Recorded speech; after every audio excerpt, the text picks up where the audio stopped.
Ако се чувствате изнервени, ако се чувствате дисбалансирани и искате да си върнете енергията, тази техника е много подходяща. Тя се изразява в следното. 3 стъпки. Първо се тръскаме, след това дишаме и след това прилагаме кратка техника от ТЕС. Това е техника за емоционална свобода. Много е проста, много е лесна и бърза за изпълнение.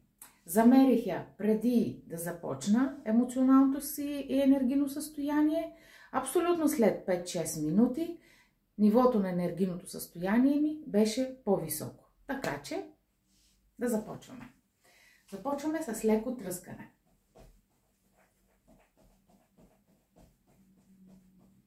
Всеки го прави така, както му е приятно. В един момент започваме малко по-силно. Подскочите. Трябва да се изтръскаме през петите. Да усетиме как приземяването на петите раздвижва енергията нагоре по тялото. И дишаме.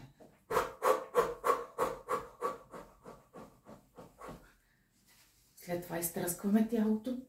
Изтръскваме едната ръка, изтръскваме другата ръка, изтръскваме тялото. Започваме с бързи движения. Все едно махаме нещо от себе си. Махаме това, което ни е наранило, махаме това, което ни е ядосало, махаме това, което ни е причинило този дискомфорт. Изтръскваме се. И след това, като мокро куче, все едно нищо не е станало. Следва дишането. Взимаме си въздух и дълго и продължително, все едно гасим свещичка и издишваме. И отново. Дишваме дълбоко и все едно издишваме към свещичка и я гасим бавно и продължително.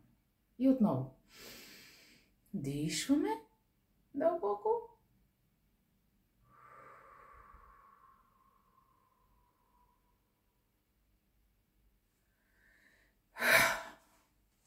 Трябва да се чувствате една идея по-леко.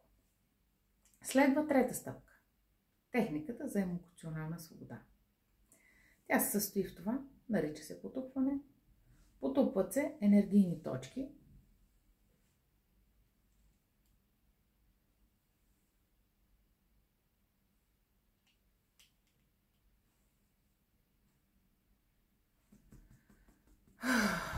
И ако имаме нужда, си дишаме.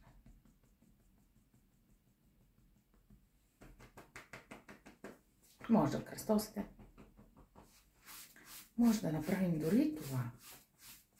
Ако имате нужда, аз в момента имам нужда и от това. Целият цикъл от точките може да се повтори още 2 пъти. Потупваме по главата, отгоре, над веждичките, отстрани на очите, под очите, под носа, на брадичката, точката на страха.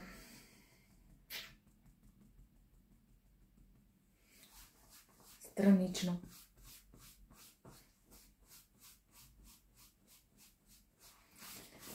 Ако имате нужда и отпред да освободите центъра,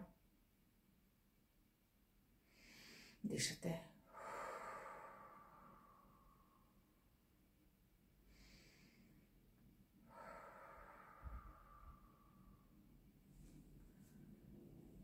Ако искате, пробвайте още един път да направите цикъла с потупването. Дишате, издишвате и завършвате практиката. Мисля, че ще се почувствате много по-добре след това. Много по-спокойни, по-балансирани и да продължите деня си по най-добрия начин за вас.